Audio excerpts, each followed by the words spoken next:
All right, guys, want to make a quick video about using the remote explosives in the middle of battle.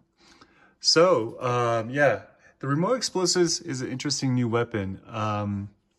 You know, it's good for setting up booby traps, but then that's usually better in teams. When you're solo, you're not going to just be, I mean, you could. It might be good for a sniper camp, but okay, check it out. So I'm throwing these remote explosives, and then I blast him.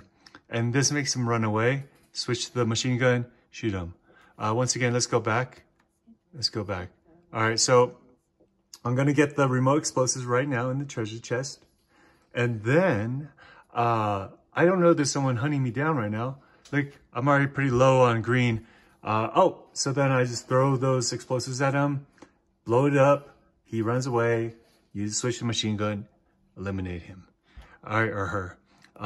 Anyways, just want to give you guys an example of how to use the remote explosives in the middle of battle. You know, you got to think quick. Then you do a little celebration with a guitar twirl. All right, so go ahead and try that out. Thanks for watching. See you next time. Bye-bye.